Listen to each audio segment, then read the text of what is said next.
এরাও শত্রু, মুখোশের আড়ালে। যাক, এবারে অজয়কে ছেড়ে দিন। তোর কথায় এবার কিন্তু সত্যি সত্যি মুখের ভেতর পিস্তলটা ঢুকে ট্রিগারটা টিপে দেবো। না না, সেটা প্রথমবার করলে ঠিক ছিল, এখন আর কোনো রংবাজি নয়। কনসার্ন অফিসার মনে করতে পারেন, তার জন্য আমি আগে থেকেই কোর্টের অর্ডার নিয়ে এসেছি। আমি ওকে কোর্টে প্রডিউস করব। মানবাধিকার কমিশন আমার আবেদন মঞ্জুর করেছে। এই যে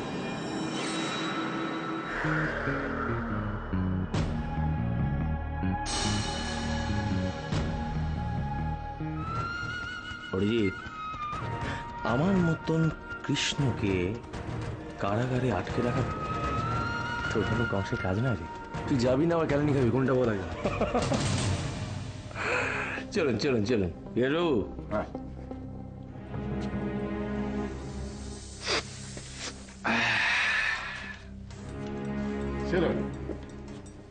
দেখো, রাজনীতির বুনিয়াদী শিক্ষাই হলো শত্রু শত্রু আমার মিত্র।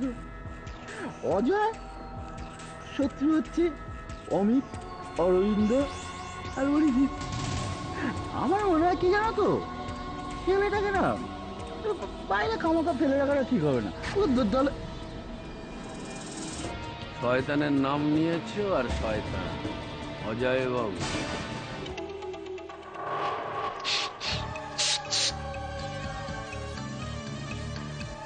আমায় কিছু বলছেন না, তোমার বাবাকে, তোমাকেই বলছি।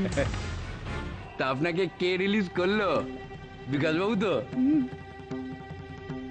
হ্যাঁ, আমার মেজর শালার বোন।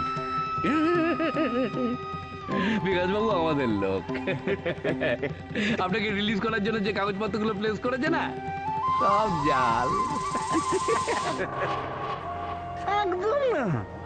আরে বাবা, পুলিশের খাঁচা থেকে একবার বেরোলে বাবা কেউ যায় নাকি? বোকা। না, এই তো আপনারা বলছেন সব সই যা, পুরো কেসটা তো অরিজিৎ ধরে ফেলবে। তারপরে তো অমিত মুখার্জি, আমি তো শেষ, সবকিছু শেষ আমার। আরে বাবা, কাগজগুলো তো আমরাই সাপ্লাই করেছি। বাবা, একটা ব্যাড নিউজ আছে। অজয় ছাড়া পেয়ে গেছে। একজন অ্যাটেম্প টু মার্ডার কেসের আসামি ছাড়া পেয়ে গেল। এই দেশের আইন। আচ্ছা, তাহলে অমিত, অরিজিৎ এরা কি করলো? ওরা চেষ্টা করেছিল, কিন্তু ওরা আইনের রক্ষক হয়ে তো আইনের বাইরে যেতে পারে না। শর্মা যদি নিজে চলে যেতে চায়, আমি তাকে আটকাতে পারি, কিন্তু অজয় যদি পুলিশের সাহায্য নিয়ে তাকে নিয়ে যেতে চায়, তখন? বাবা, সেটা তুমি দেখো। অজয়ের থেকে আইনের ধারণা তো তোমার কিছু কম না।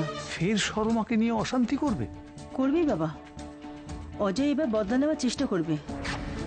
আমাদের ফ্যামিলির লোক ওকে সমাজের কাছে মাথা হেট করে দিয়েছে। ও চেষ্টা করবে আমাদের ফ্যামিলির প্রতি রিভেঞ্জ নেওয়ার। কিন্তু যা করার তো আমরা করেছি, ও তো কিছু করেনি। ওর উপর আক্রোশ মেটাবার চেষ্টা করার কি আছে? মা, কাপুরুষরা সবসময় দুর্বলকে আক্রমণ করে, আর শর্মা দুর্বল, ও তাই শর্মাকেই টার্গেট করবে। হ্যাঁ হ্যাঁ, তা ঠিক। এ কি, আমার গয়নার বাক্সটা তো এখানে এভাবে রাখা ছিল না। দেখি তো। এ কি, আমার হার? আমার হারটা কোথায় গেল? কিন্তু আমার তো স্পষ্ট মনে আছে আমি আমি এখানেই রেখেছিলাম। কোথায় গেল হারটা? কার এত টাকার দরকার পড়লো? শর্মা নাকি বাবলার বান্ধবী শ্রেয়সী? দুজনের মধ্যে কোনো একজন তো হবেই। আজ আমি চিৎকার করে সাপ সাপান্ত করে বাড়ি মাথায় তুলব। চুরি যাওয়া হার আমার চাই। এরাও শত্রু, মুখোশের আড়ালে।